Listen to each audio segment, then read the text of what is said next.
So you guys know that I have been crazy when it comes to Dylan Harper, right? Like nonstop talking about Dylan Harper, how much he's going to change the team, how impressive he is, how he has counters upon counters upon counters. When we talk about we want a guy with a bag, this is the bag. He is a walking bag, right? He's ridiculous. We just looked at the interview where he said, yeah, I'm just a boring person. He's perfect. He's perfect for the Spurs. Very unselfish, very humble, has a dad who won multiple championships in the NBA. What else could you ask for? With that being said, if it's not enough for little old me to talk about Dylan Harper, how would you feel about Bruce B talking about Dylan Harper? Let's let our boy take it away. I have not watched this. Okay, so live react.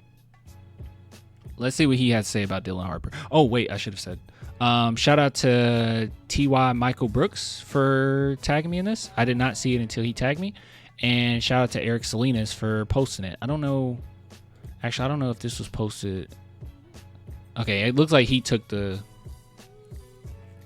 Yeah, it looks like he took the capture, so that's cool.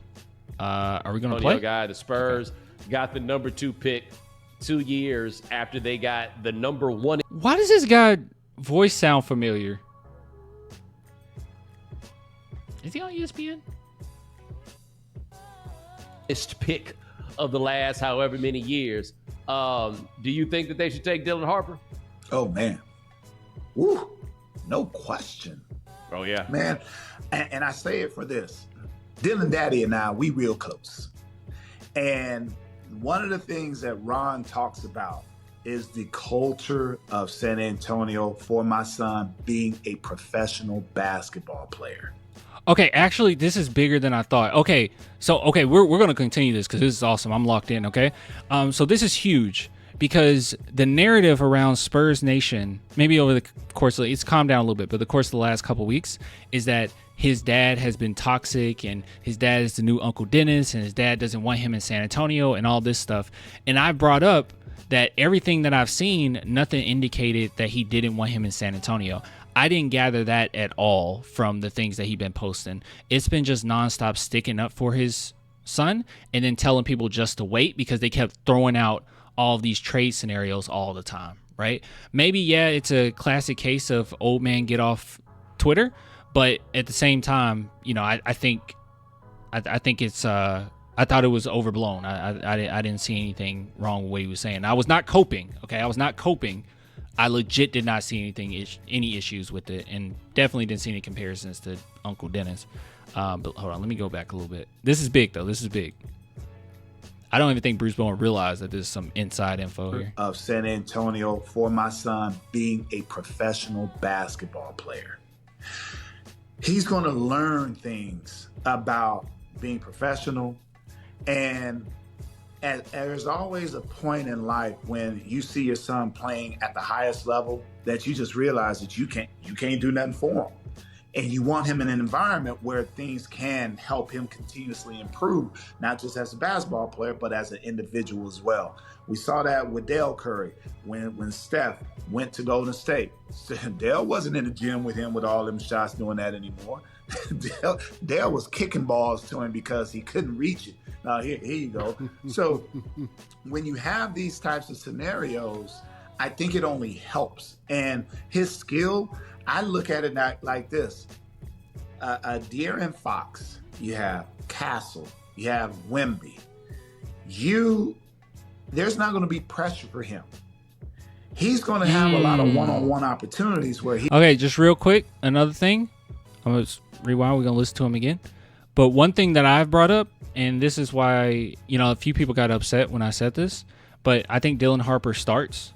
I think, first off, I think he's going to be a better player than Castle, right? And I don't think that should be controversial. And that is totally fine. That just shows how great he is because of how high regards I put Castle, right? Like I put him in very high regards. So I think that he's going to be better. But not only that, I think he should start because there will be less pressure on him. And I trust Castle at this point to lead the second unit. And I think that gives us a little bit more balance. but also Dylan Harper being on a team with, if KD comes, right, with De'Aaron Fox, with Wemby, like he's going to be able to not necessarily take a back seat, but focus in on what his role is going to be, and that would be just get us some buckets, right? And he's really good at that. So it's not going to be like with Rutgers. Clan, stop this. What'd I say? Clan, I promise he isn't starting most of the year. I mean, we'll see, but like that's my opinion. I think he should start. I think it makes the most sense. Stop, Clan. What am I stopping about? Yeah, it just is what it is, bro. Like, I don't know what you guys want, man. I don't know what you guys want. It just is what it is. I love Castle. You know I love Castle. I talk about Castle all the time. There's not going to be pressure for him. He's going to have a lot of one-on-one opportunities where he just play the game. It's not a lot of places you can do that. And people tend to learn that later in life when they want to be the man, and then they become the man. Then they realize, oh, wow, it's two people on me all the time. I no longer have the freedom to do those other things. So I'm all for, Dylan being a Spur because of what it can do for the club, but also what it can do for him. That's awesome, bro.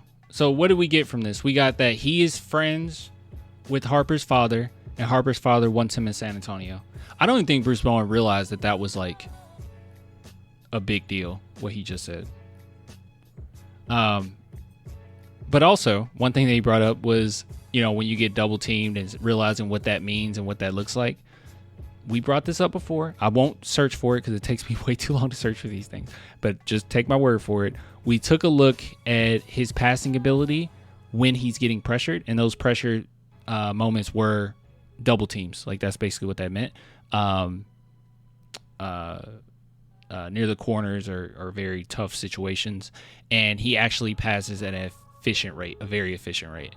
Assists and passes at an efficient rate, and low turnovers as well.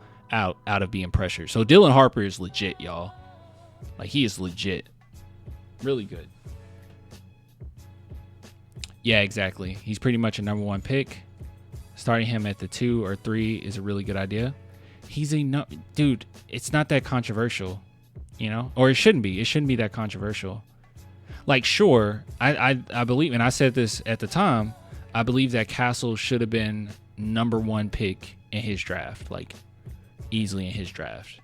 But there's multiple drafts where I feel like Harper would be number 1. And before the college season started up, he was regarded as the number 1 pick. Like, people were, I think at the beginning of the college, beginning of the NCAA, a lot of people were like, who's going to go first? There was like a legitimate debate. Like, is it going to be him or is it going to be Cooper Flagg? Believe it or not, there was a debate. There was a legit debate. We can't get too guys, we can't get too attached here, okay? I love all my players, all right? I love all my Spurs, but we can't get too attached here. We can't say you can't start because of this person, okay? We'll see the way that Brian Wright, oh my gosh. We'll see the way Mitch Johnson does things. But we can't keep doing that. We can't keep doing that. And also, we're Spurs fans, okay? Who cares? Who cares who starts? Manu Ginobili. Emmanuel Ginobili, greatest player of all time.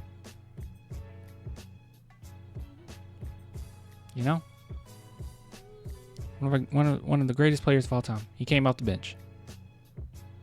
It made sense. And I think that brings the most talent and makes us more dynamic if Fox were to come off the bench. But that's just on paper right now. We'll see how things go. But Dylan is legit. Fox, Castle, KD, Sohan, Wemby. I'm not mad at it, bro. I'm not against it. I mean, that's a beautiful starting lineup. I just trust Castle to torch every second unit, and I like Dylan Harper being as young as he is, being surrounded around vets with Fox, KD, Wemby, more balance, very dynamic, and then Castle come off the bench and lead that. Man, we're nasty, bro. We're really nasty. You know what I mean? And we really need a big man, don't we? Anyways,